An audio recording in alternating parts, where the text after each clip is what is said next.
Dejó Hollywood por una película española de bajo presupuesto, tan barata que ni siquiera podían contratar a una cantante profesional. Así que Sara Montiel decidió cantar ella misma, con una voz grave y ronca que, según las reglas del juego, no debería haberle traído éxito alguno. La película El último cuplé se mantuvo en cartelera casi un año. Los discos se vendían como pan caliente. La mujer a la que en Hollywood solo le ofrecían papeles de extranjera exótica, regresó a casa y se convirtió en la estrella más grande de España. Pero este triunfo exigió un precio extraño. El público no quería a una actriz capaz de transformarse, sino la misma Sara Montiel de siempre. Mirada lenta, cigarrillo en los labios, voz profunda y una confianza absoluta en su propio poder. Inventó este personaje para escapar de la pobreza y no depender de nadie más. Pero un día, descubrió que salir de él ya no era posible. Acto 1. La mujer que hacía esperar al encuadre. La cámara se centra en un primer plano. Sara Montiel no se apresura. Lleva el cigarrillo a sus labios, detiene la mano, mira un poco por encima del objetivo. En una escena común, este gesto tomaría un segundo. En ella se transforma en un evento aparte. Todo a su alrededor parece ralentizarse. Su compañero ya ha dicho su línea. La música está lista para continuar. El espectador entiende lo que debería suceder a continuación. Pero Montiel hace que esperen. Solo entonces el fuego prende, las pestañas bajan, aparece el humo. Apenas hace nada, pero toda la atención sigue en ella. Esa era la esencia de su imagen en pantalla. No era una pasión desbordante, ni una coquetería nerviosa, ni la impotencia de una mujer atrapada por sus emociones. Su sensualidad parecía deliberada. Como si supiera de antemano la impresión que causaba y decidiera cuándo acercar al espectador y cuándo dejarlo al otro lado de la pantalla. Para el cine de mediados del siglo XX, esto era crucial. La atracción femenina a menudo se presentaba como una inocencia que la protagonista aún no sabía manejar, o como una fuerza peligrosa por la que inevitablemente debía pagar. Montiel ofrecía una tercera opción. Su personaje podía desear, seducir y mirar al hombre primero, pero sin perder la compostura. El deseo no la dominaba. Al contrario, ella controlaba cómo se mostraba. El cigarrillo, el abanico, la copa, los guantes, el pesado collar, todo se convertía en parte de ese lenguaje. El atrezzo le ayudaba a alargar el segundo, a ocupar las manos, a crear una pausa.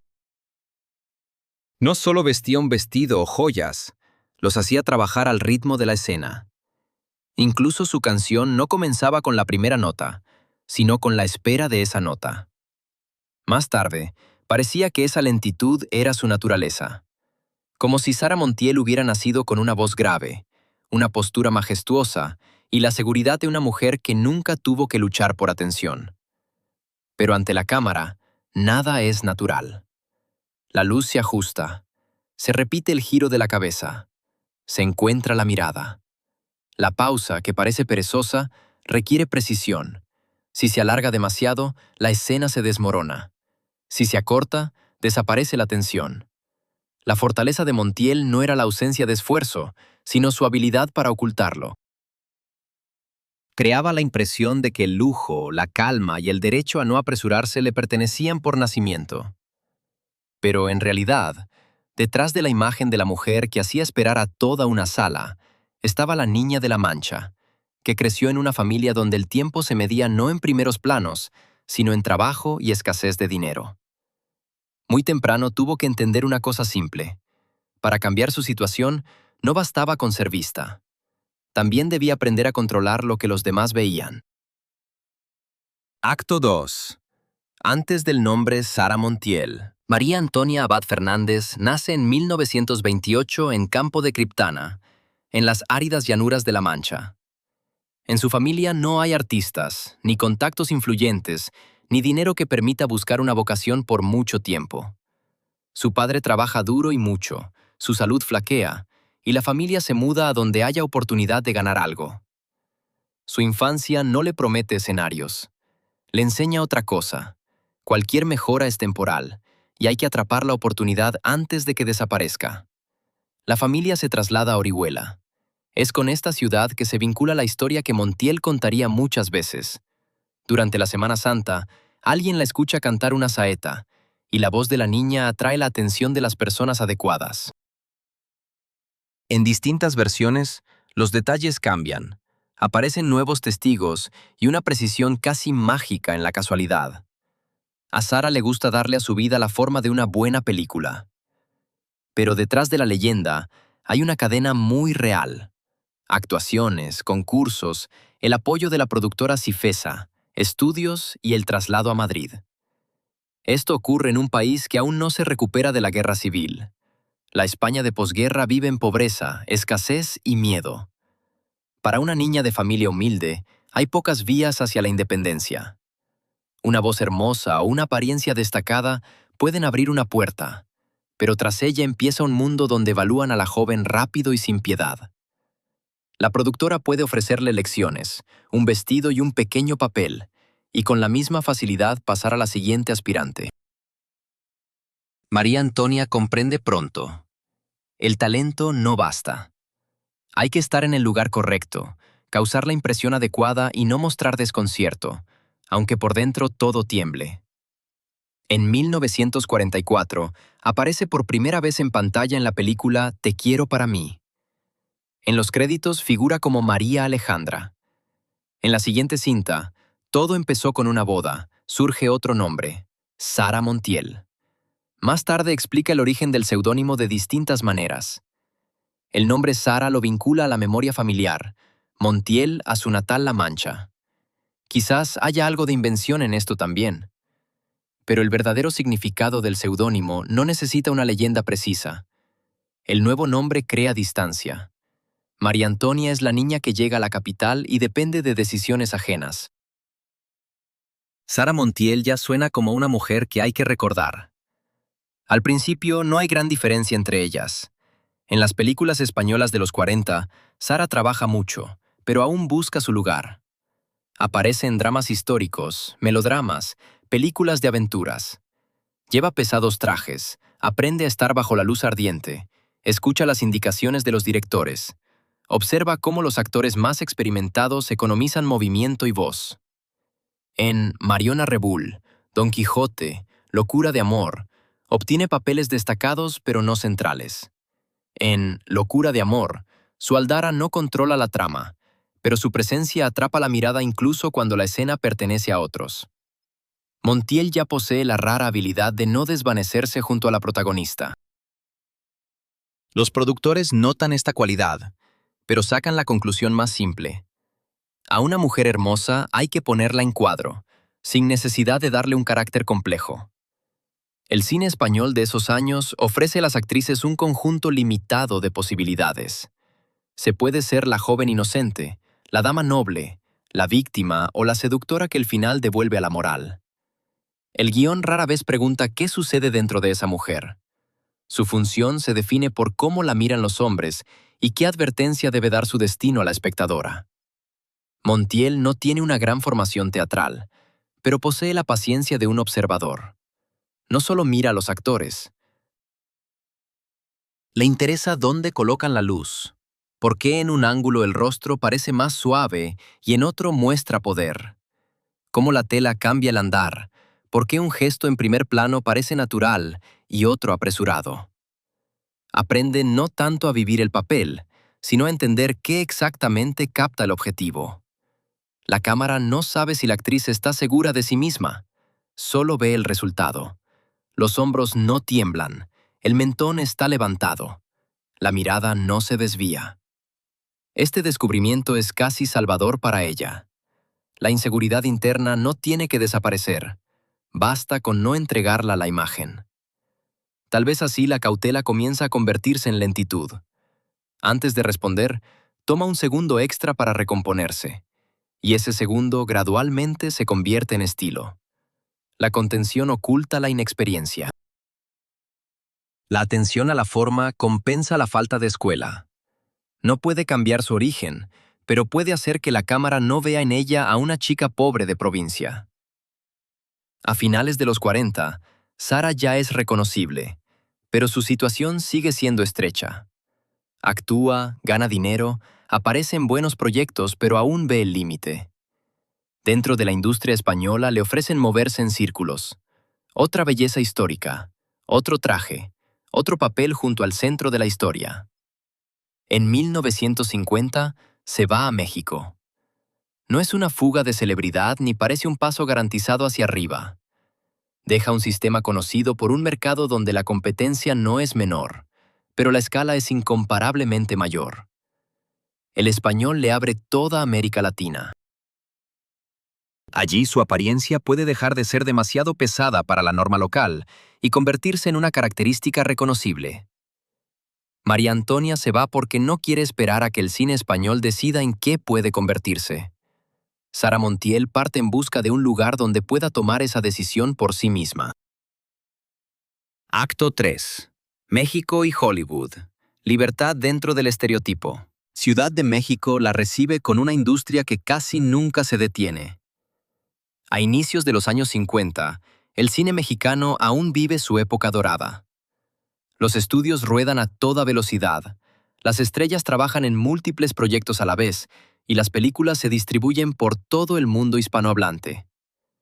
Un actor puede terminar una escena en un melodrama, mudarse a otro set y por la noche ya estar en una historia criminal. Para Sara, esto es una escuela de resistencia y escala. En España, está acostumbrada a esperar papeles que encajen en un conjunto limitado de tipos. En México, no hay tiempo para esperar. Actúa en Prisión de Mujeres, Necesito Dinero, Furia Roja, Piel Canela y otras películas, saltando de un equipo de rodaje a otro. El material no siempre es excepcional, pero cada proyecto le ofrece experiencia. En algunos debe sostener una escena melodramática, en otros encajar en el ritmo del cine de género, y en otros crear un personaje con solo unas miradas, porque el guión no ofrece más. Es aquí donde su apariencia deja de ser un problema que necesita suavizarse. Sus ojos oscuros, su voz grave, su pesada plasticidad, su marcado acento español, todo juega a su favor. No parece una chica indefensa a quien el mundo le explica las reglas. Incluso en un papel débil, irradia una sensación de independencia interna. México también transforma su percepción de sí misma. Fuera de la España posguerra, la vida es más libre y variada. A su alrededor hay artistas, escritores, músicos, emigrantes, personas con un pasado político y grandes historias. Más tarde, Sara convertirá estos años en una galería de encuentros legendarios.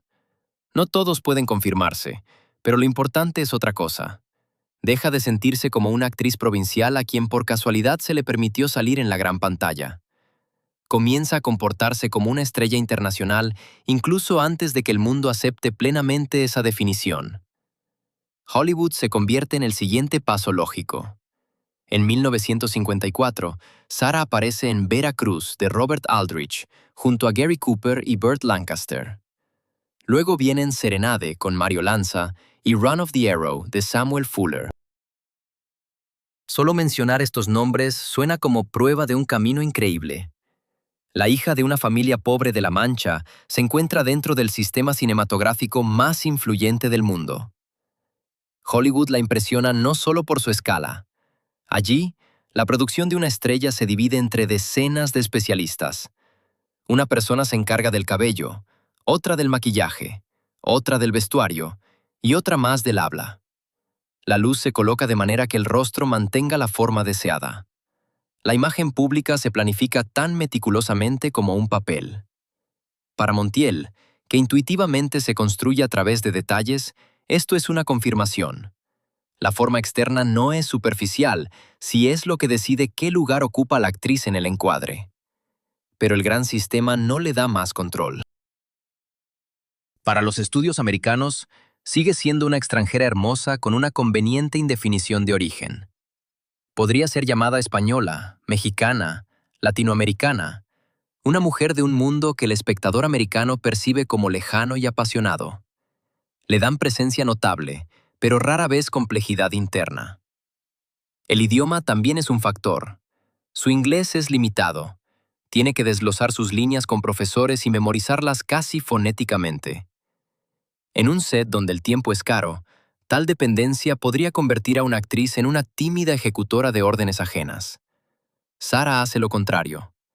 Cuando no puede confiar completamente en la palabra, su cuerpo se vuelve más preciso.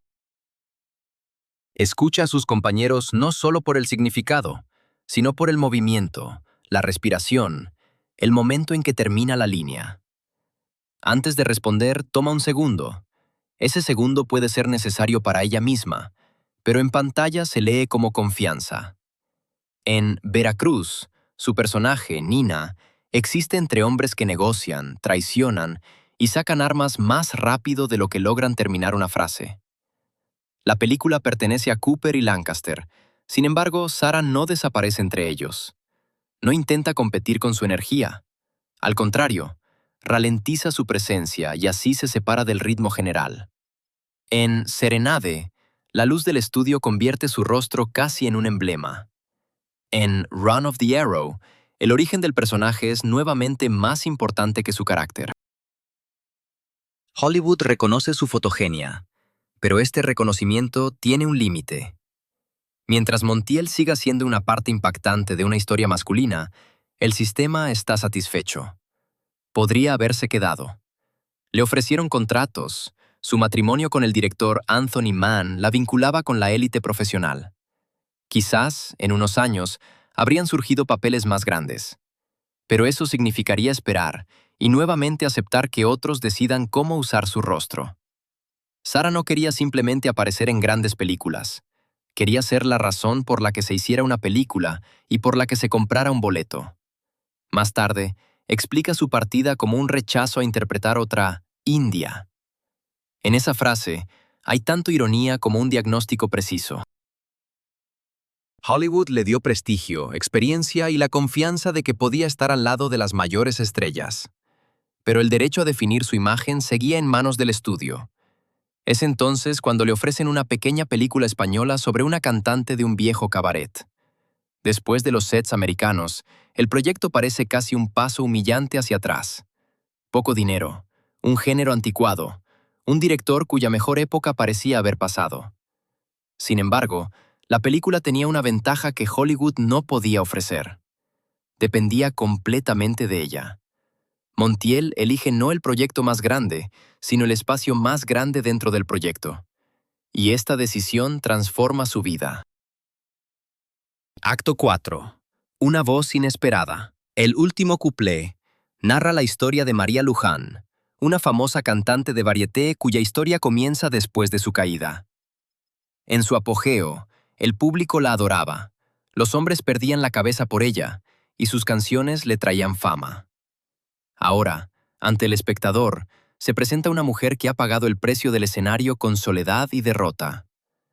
A través de los recuerdos, la película le devuelve juventud, éxito y amor. Pero desde el inicio deja claro, la libertad de la protagonista tendrá un costo. Para la censura española, esta estructura era conveniente. Se podía mostrar a una mujer brillante, deseada, que se gana la vida por sí misma, siempre y cuando el final demostrara que tal vida no conduce a la felicidad. Para Montiel, era una oportunidad. Dentro de ese marco moralista, podía existir casi toda la película de una manera que a otras heroínas no se les permitía. Ocupar el escenario, elegir a los hombres, manejar su voz y su dinero.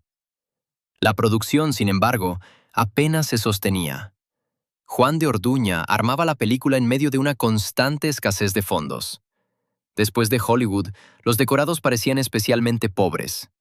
Las decisiones se tomaban no porque fueran más bellas, sino porque de otra manera era imposible filmar.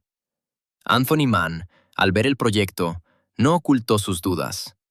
Para una actriz que recientemente había compartido escena con Gary Cooper, todo parecía un regreso al pasado. Sara aceptó en gran parte por gratitud hacia Orduña, quien alguna vez le dio un papel destacado en Locura de amor. Tal vez también influyó el cansancio de ser la bella extranjera. Aquí le ofrecían no un episodio, sino una película que sin ella simplemente no existiría. Las canciones iban a ser interpretadas por una cantante profesional. No se consideraba una humillación. Así funcionaba la industria. Al público le bastaba con que los labios de la estrella coincidieran con una hermosa voz. Pero no había dinero para una solución completa. Montiel tuvo que grabar ella misma. Se acercó al micrófono con un conjunto de limitaciones. Su voz era grave, el rango pequeño. Le costaba alcanzar esas alturas con las que las cantantes de escenario demostraban su fuerza. La orquesta podía fácilmente devorar su sonido. Intentar cantar correctamente, casi con seguridad, terminaría en un resultado mediocre. Entonces repitió lo que ya había hecho frente a la cámara. Dejó de competir bajo condiciones ajenas. Bajaron las tonalidades. El tempo se hizo más lento. Acercaron el micrófono tanto que capturaba no la potencia, sino el aliento. Sara no intentaba llenar el salón con su voz. Creaba la sensación de que la canción sonaba justo al lado del oído. Las palabras se pronunciaban claramente, a veces casi en susurros. Entre las líneas quedaba espacio para el respiro, el humo, la mirada. En Fumando Espero, el cigarrillo se convirtió en parte del dibujo musical. Daba tiempo para alargar la frase, tomar aire, convertir la espera en el contenido de la canción. El texto podía ser directo, pero la interpretación lo hacía ambiguo. Montiel no mostraba la pasión abiertamente. La mantenía bajo control, y por eso el espectador la sentía con más fuerza. Los viejos cuplés en su interpretación cambiaban de carácter. Antes, este género solía ser rápido, teatral, a veces casi juguetón. Sara eliminaba la prisa, alargaba las frases, trasladaba la canción del ruidoso salón de varieté al espacio del primer plano. El Relicario, Valencia y otras melodías conocidas sonaban como si detrás de ellas se escondiera la historia personal de una mujer que no planea explicarlo todo. Nadie planeaba crear un nuevo estilo vocal. Surgió de la carencia, de dinero, de rango, de experiencia, pero precisamente por eso resultó orgánico. Montiel no pretendía ser una gran cantante. Encontró una manera en la que su voz limitada se volvía reconocible. Cuando la película se estrenó en el Rialto, las primeras filas aún podían tomarse por curiosidad. Pero pasaban las semanas y la sala seguía llenándose. Los espectadores volvían, traían a sus familiares, compraban discos. Las canciones comenzaron a vivir separadas de la película. Sara, a quien no pensaban confiarle el canto, se convirtió en cantante precisamente porque nadie esperaba de ella perfección académica. El contrato con la compañía discográfica resultó especialmente importante. La empresa no la consideraba una apuesta musical segura y aceptó un porcentaje de las ventas. Para la firma, era una forma de reducir el riesgo. Para Montiel, se convirtió en una fuente de fortuna. Los discos se vendían en todo el mundo hispanohablante, y por primera vez, su voz generaba ingresos independientemente de las decisiones del estudio o del director. El éxito cambió el equilibrio de poder. Antes de El último cuplé, Sara pedía papeles y elegía entre propuestas ajenas. Después, los productores acudían a ella con proyectos construidos a su medida. Ya, la vendedora de violetas recibió un mayor presupuesto y confirmó: el triunfo no fue casualidad. Pero el público se enamoró de una fórmula muy concreta: melodrama histórico, escenario, amor trágico, vestuario lujoso, canción en la que la heroína sufre sin perder la dignidad. Primer plano, sostenido un poco más de lo habitual. Esta fórmula le dio a Montiel un poder raro. También comenzó a convertir el estilo encontrado en una obligación. Acto 5. Una estrella para un país que temía su imagen. España a finales de los 50 sigue siendo un país de reglas estrictas. La censura revisa guiones, altera diálogos, exige castigos para actos que desafían la moral oficial. En las fotos, pueden añadir telas y el escote parece demasiado atrevido. Las historias de amor deben confirmar el orden, no cuestionarlo. El ideal femenino es especialmente limitado. Una buena heroína puede ser hija, esposa, madre, mártir. Su dignidad se demuestra con paciencia y renuncia a sus propios deseos. La belleza es aceptable, siempre que la mujer no parezca dueña de esa belleza. El deseo solo se vuelve seguro cuando la heroína no lo comprende o al final paga por él. Sara Montiel no encaja en este molde ni en su manera de comportarse. Sus heroínas miran a los hombres sin sumisión ni miedo. Evalúan. Pueden hacerlos esperar. Ganan dinero en el escenario. Aparecen en vestidos que resaltan su figura y cantan sobre el amor sin inocencia infantil. Incluso cuando el guión las llama caídas o desdichadas, la cámara las trata como el centro del mundo. ¿Cómo logra pasar tal imagen por la censura? La respuesta se esconde en las propias películas. Casi siempre la acción se traslada al pasado o a un mundo teatral, cabaret, varieté. Esto crea distancia. Ante el espectador no está una española contemporánea, sino un artista de otra época, existiendo en el espacio especial del escenario. Su audacia puede explicarse por su profesión, su vestuario, las exigencias del número. Luego llega el final y restablece el orden formal. La mujer independiente pierde el amor, enferma, queda sola o muere. El censor ve una prueba de moralidad, pero el público durante 2 horas ha visto algo completamente diferente. Ha visto cómo esta mujer entra en una sala y todos giran la cabeza. Cómo recibe dinero por su propia voz. Cómo un hombre espera su decisión. Cómo el lujo no pertenece al esposo ni al padre, sino a ella misma. El castigo final no necesariamente destruye la impresión. A veces ocurre lo contrario. Cuanto más severo es el castigo del guión a la heroína, más fuerte el espectador recuerda su libertad antes de pagar el precio. Para un país cansado de la pobreza y el aislamiento, las películas de Montiel son también una ventana a la abundancia. En la pantalla aparecen pieles, joyas, ciudades extranjeras, orquestas, automóviles, salones nocturnos. Ir al cine se convierte en una breve escapada de la gris cotidianidad. Y la principal poseedora del lujo es una artista trabajadora. Puede sufrir, pero no parece dependiente. Para el Estado, este éxito es beneficioso. Montiel puede mostrarse al mundo como prueba de que la cultura española es moderna y capaz de crear estrellas de alcance internacional. Su carrera en el extranjero, sus honorarios, vestidos y fotos funcionan como una vitrina de un país que en realidad sigue siendo mucho más pobre y estricto. Pero Sara misma es una vitrina incómoda. Gana mucho dinero, viaja, firma contratos, habla de dinero sin vergüenza, se divorcia, se vuelve a casar y no finge ser una mujer modesta que accidentalmente está en el centro de atención. No encaja en el modelo oficial de virtud. Así surge un intercambio tácito. El sistema le permite ser una excepción, porque la excepción trae prestigio y divisas.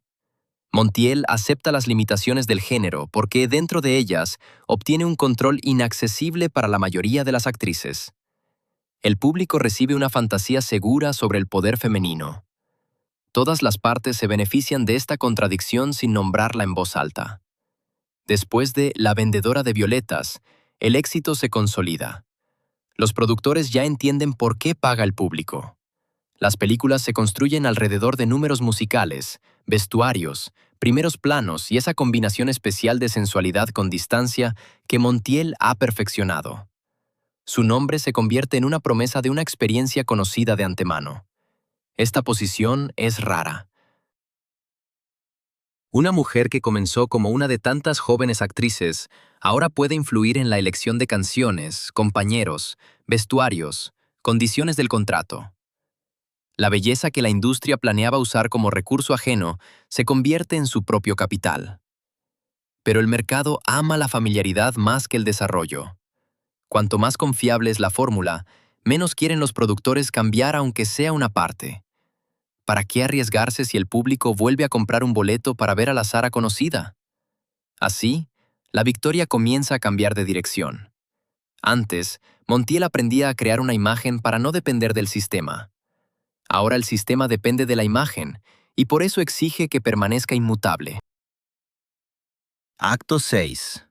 Cuando el nombre se convierte en género. Después del último cuplé, Sara ya no encajaba en una película predefinida. La película comenzaba con la pregunta: ¿qué hará Sara Montiel en ella? Los presupuestos crecieron. Las decoraciones se volvieron más opulentas, los vestuarios más complejos, las filmaciones más internacionales. Los productores entendían. El público compraba un boleto no por una trama inesperada, sino por encontrarse con una estrella en particular. El título podía cambiar, los compañeros también, pero dentro de la película había un orden casi obligatorio. Primero, una aparición que justificara la espera. Luego, un hombre seguro de sí mismo hasta que conoce a la heroína. Después, una canción donde ella habla de sufrimientos, sin permitir que el sufrimiento destruya su rostro. Finalmente, un amor que no ofrece felicidad sencilla. El público conocía esta estructura y aún así acudía, porque el placer no estaba en la sorpresa, sino en la precisión de la ejecución. Montiel sabía cómo llenar la repetición de vida. Entendía el primer plano, escuchaba dónde la música debía retroceder, sabía cómo un vestuario cambiaba el carácter. En sus manos, la fórmula no era vacía, pero cada repetición exitosa convertía un recurso alguna vez hallado en una obligación. La pausa, que al principio parecía audaz, ahora debía aparecer sí o sí. La voz grave, nacida de una limitación, se volvía una condición contractual. El público esperaba dignidad trágica y no quería ver a Sara graciosa, torpe, cotidiana o desconcertada. Para una actriz dramática, esto era un callejón sin salida. La persona cambia. Pero la imagen comercial se valora por su constancia. Montiel podía actuar con más complejidad, pero el mercado no preguntaba por complejidad. Preguntaba si habría canción, si habría vestido, si habría esa mirada. Los intentos de adentrarse en un cine más moderno no cambiaron la memoria colectiva. Trabajar con Mario Camus en Esa mujer, participar en Toussaint Street, mostraban que buscaba otro ritmo y otras entonaciones. Pero el público seguía viendo ante todo a Saritísima, una figura tan poderosa que eclipsaba al personaje. Es importante, sin embargo, no convertirla en una víctima pasiva del éxito. Sara entendía perfectamente cuánto valía ser reconocible y no pensaba renunciar a ello por un respeto abstracto de los críticos. El dinero para ella no era un tema vulgar. Significaba independencia. Una mujer que creció sin garantías conocía el valor de poder elegir su casa, su trabajo, su viaje y las personas a su alrededor. No se avergonzaba del lujo, porque el lujo era una prueba visible del camino recorrido. Las joyas, los automóviles, las telas costosas hablaban no solo de vanidad. Confirmaban. La niña que dependía de un golpe de suerte ahora podía pagar sus propias decisiones. La publicidad, sin embargo, no separaba la victoria profesional de la vida personal. Cada matrimonio la prensa lo leía como una continuación del melodrama en pantalla. En 1964, la boda con José Vicente Ramírez Olaya en Roma debía ser un evento privado, pero se convirtió en un espectáculo. A los reporteros les interesaban el vestido, la iglesia, la expresión del rostro, el misterio de la ceremonia. La mujer intentaba casarse, pero el público recibía un nuevo capítulo de la historia de la fatal Sara. Montiel no siempre se resistía. Entendía que la atención podía ser utilizada. Daba entrevistas llamativas, adornaba recuerdos, convertía un encuentro en leyenda. En sus relatos aparecían grandes actores, artistas, políticos, hombres dispuestos a perder la cabeza. A veces los hechos se confirmaban, a veces se diluían en una versión hermosa. Para ella, esto era una continuación del mismo trabajo. La cámara toma material en bruto y lo convierte en imagen. La biografía pública hacía lo mismo con la vida. Si la prensa iba a contar su historia de todos modos, Sara prefería ser la primera en ofrecer el argumento. Así nació Saritísima, no solo una actriz, sino una versión aumentada de la misma Sara. La voz se volvía más grave, las joyas más pesadas, las historias más brillantes, la confianza más sonora. Saritísima no pedía compasión y no permitía verse como algo fortuito. Protegía a la mujer de la lástima, pero exigía una presencia constante. A principios de los 70, el cine mismo estaba cambiando. Las viejas melodramas musicales perdían audiencia. El debilitamiento de la censura abrió la pantalla a una sexualidad más directa, un realismo crudo, rostros jóvenes y historias que no necesitaban las pesadas decoraciones de un cabaret. Lo que en los 50 parecía audaz, ahora parecía teatral. Montiel se enfrentaba a una elección desagradable. Podía destruir su propia forma e intentar convertirse de nuevo en una actriz de carácter, con el riesgo de perder audiencia y estatus. Podía continuar la repetición hasta que el mercado finalmente se diera la vuelta. Eligió una tercera opción. Dejó el gran cine, pero no la vida pública. Después de la película 5 almohadas para una noche, en 1974, su carrera cinematográfica llegó a su fin. Esta decisión a menudo se explica por el miedo a envejecer, pero era más compleja. En el cine, el primer plano pertenece al operador, al director y al montaje. Después de la filmación, la actriz ya no controla qué toma quedará y cuánto tiempo la cámara mirará su rostro. En el escenario, todo era diferente. La luz se podía elegir, la distancia al público, mantener, la orquesta ajustar al tono de su voz, el orden de las canciones y las pausas, decidirlo ella misma. No se quitó la máscara, la trasladó a donde nuevamente podía decidir cómo exactamente la verían. Acto 7. Salir del cine, pero no del escenario. Después de cerrar su carrera cinematográfica, Sara no se desvanece ni se convierte en una estrella del pasado, viviendo de recuerdos. Ella pisa el escenario. Para ella, no es un descenso, sino un retorno al control directo. Una película, tras su rodaje, pertenece a muchos, al director, al editor, al productor, al distribuidor. Una noche de concierto pertenece a quien está frente al público y escucha su respiración. Montiel puede detener la orquesta, alargar una historia, repetir una línea, responder al espectador. Nadie acorta una pausa por considerarla demasiado larga, ni cambia el énfasis tras su salida. El escenario mantiene la distancia necesaria. La luz de las candilejas suaviza el rostro. La orquesta respalda la voz. El vestido, la entrada, la primera línea, todo se prepara de antemano. El público ve a una mujer viva, pero a través de un marco teatral que ella misma controla. La gente no solo viene a escuchar canciones. Es importante para ellos comprobar que Sara Montiel existe más allá de las viejas cintas. Puede contar historias, bromear, cambiar el programa, pero algunos signos son obligatorios. La entonación baja, el gesto lento, la mirada que no se apresura a responder, y una entrada con un vestido digno de un gran final. Sin embargo, su vida privada no es un espectáculo continuo. A finales de los 70 se casa con Pepe Tous. Juntos adoptan a 2 hijos. Las imágenes caseras y los recuerdos de los cercanos muestran a otra Sara. Ruidosa, vivaz, capaz de reírse de sí misma, de no mantener la postura y de no convertir cada habitación en un set de filmación. Es una corrección importante a la versión demasiado bonita de una mujer completamente desaparecida bajo la máscara. María Antonia no fue destruida. Existía junto a su esposo, hijos, amigos, en una cotidianidad que el público casi no veía. El problema no era que Sara no pudiera ser común.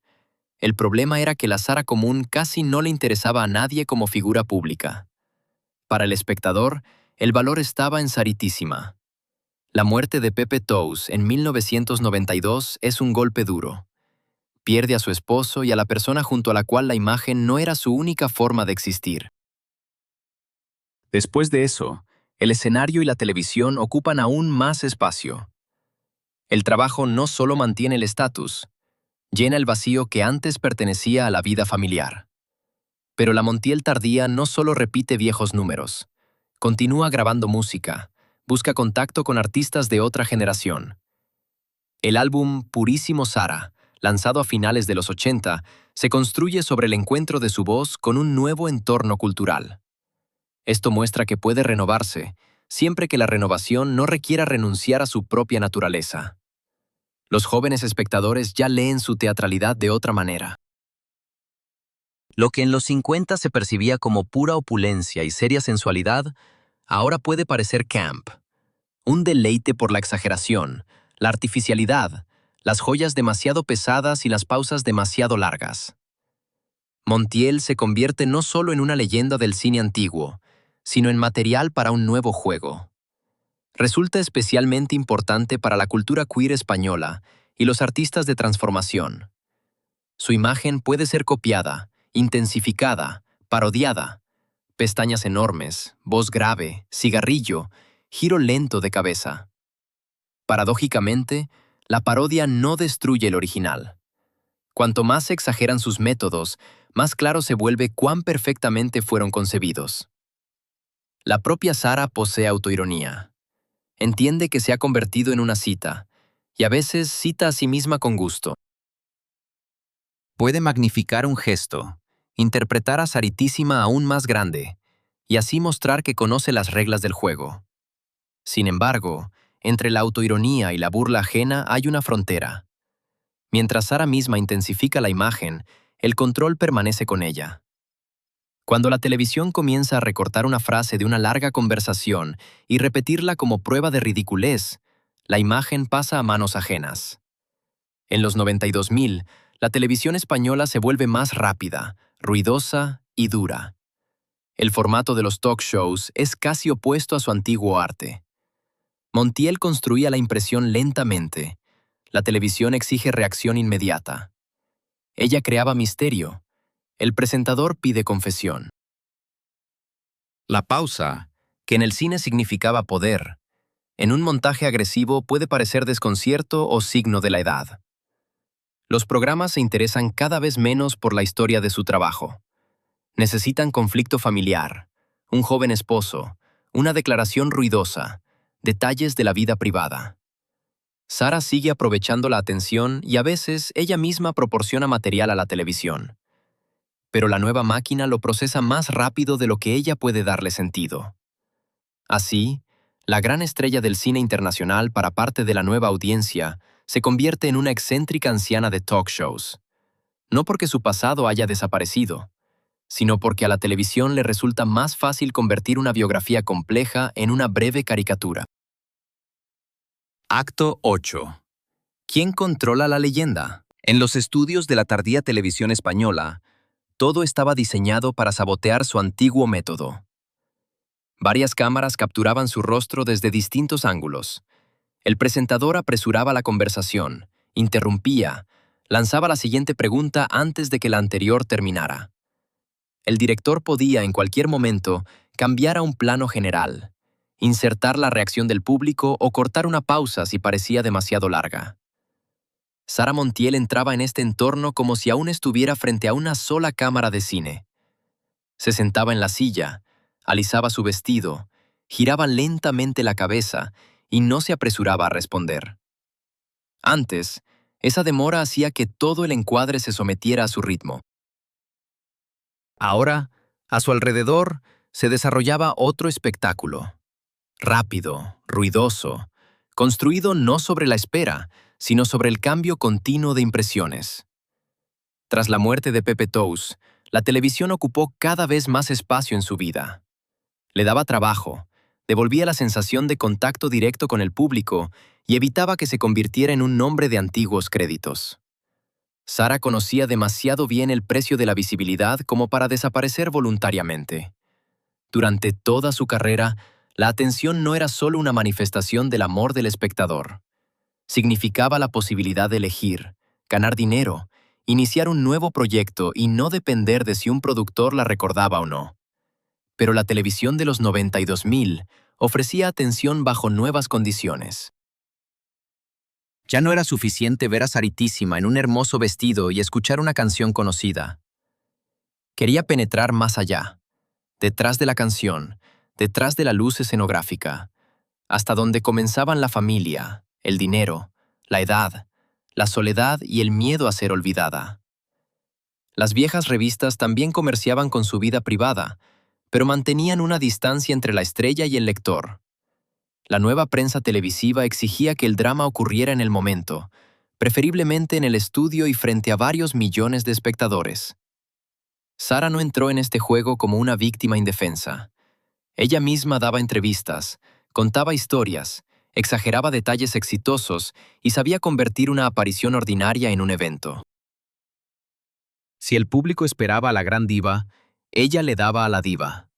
Con joyas, largas réplicas, confesiones inesperadas y la seguridad de alguien acostumbrado a ocupar todo el encuadre. El silencio significaría que otros contarían su historia, así que intentaba nuevamente ser la primera en definir qué vería el espectador. Durante mucho tiempo, esta habilidad funcionó. Incluso en el programa más ruidoso, Montiel podía cambiar la temperatura del estudio con solo aparecer. Los presentadores bajaban el ritmo, el público esperaba la entonación familiar, y el joven interlocutor a su lado de repente comenzaba a parecer un personaje secundario. Todavía sabía convertir la atención en una forma de poder. El problema era que ahora el control sobre el relato final no pertenecía a quien estaba frente a la cámara. Montiel podía hablar 10 minutos, pero en la repetición nocturna solo aparecía una frase. Podía construir una larga explicación, pero al día siguiente, el periódico imprimía el fragmento más agudo. Su pausa ya no significaba necesariamente superioridad. La edición podía convertirla en confusión. Una réplica teatral, calculada para una impresión gradual, se arrancaba de la conversación y comenzaba a vivir como prueba de ridiculez. Fue en este entorno que su tardío matrimonio con el mucho más joven Tony Hernández se convirtió en una interminable trama televisiva. Para Sara, estas eran relaciones en las que probablemente se mezclaban sentimientos, soledad, necesidad de cercanía y el habitual deseo de vivir en contra de las expectativas ajenas. Para la televisión, todo resultó más simple. La gran diva, el joven hombre, dinero, celos, sospechas. Un melodrama listo para continuar semana tras semana. Cada nueva entrevista debía responder al titular anterior, pero la respuesta se convertía inmediatamente en material para el siguiente programa.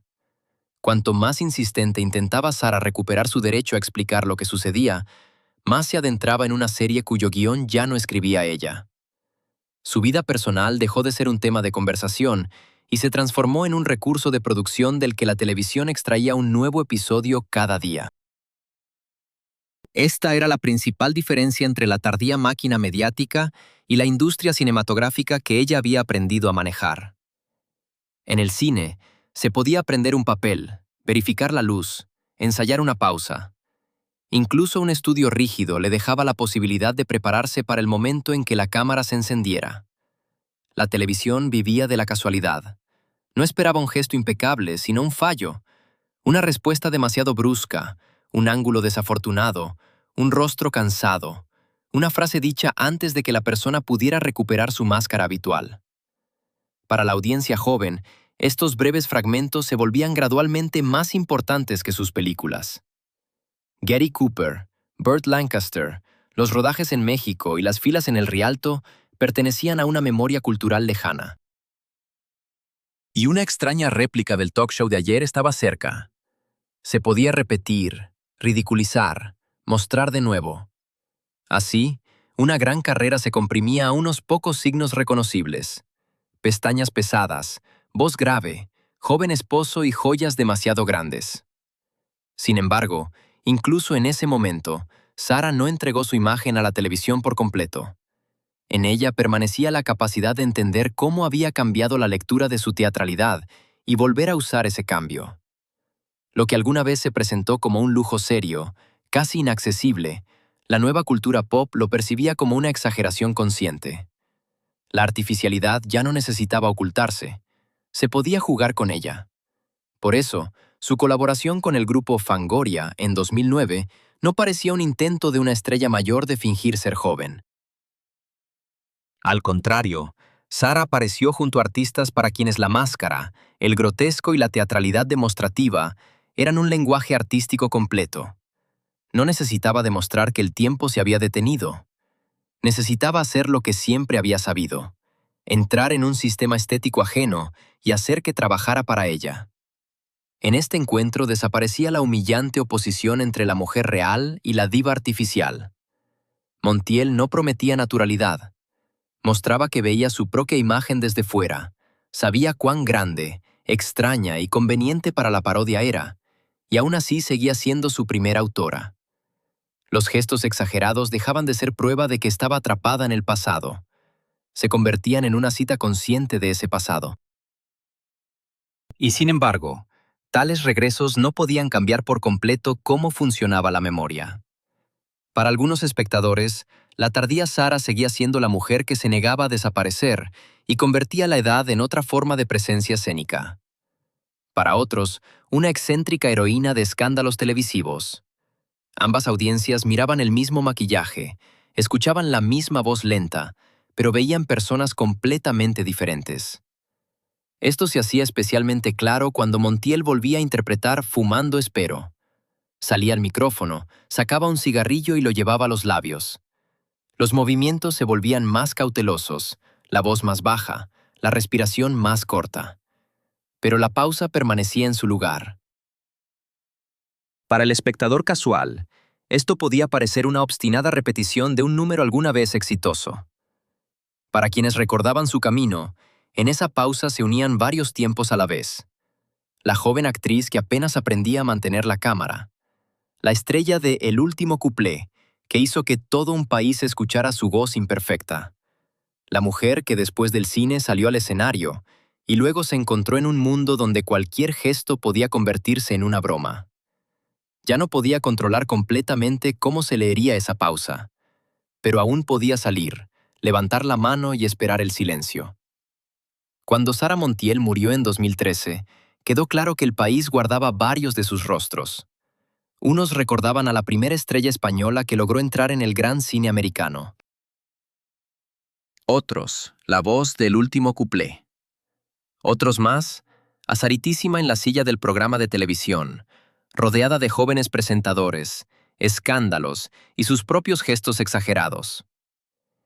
Estas imágenes no formaban un retrato ordenado, pero precisamente su discrepancia devuelve a la pregunta central de su historia. Sarah Montiel dedicó su vida a decidir por sí misma qué vería el público. Y, sin embargo, cuanto más conocido se volvía el personaje que había creado, más personas comenzaban a sentir que ya les pertenecía. De nuevo, un primer plano. El cigarrillo en los labios. La pausa se extiende un poco más de lo habitual. El espectador espera. En esa pausa, es fácil ver afectación, una sensualidad anticuada, el hábito de una gran diva de hacer que todos se adapten a su ritmo. Pero si recordamos de dónde viene Sarah Montiel, el gesto cobra otro significado. Nació en un mundo donde una mujer de su origen casi no tenía control sobre su destino.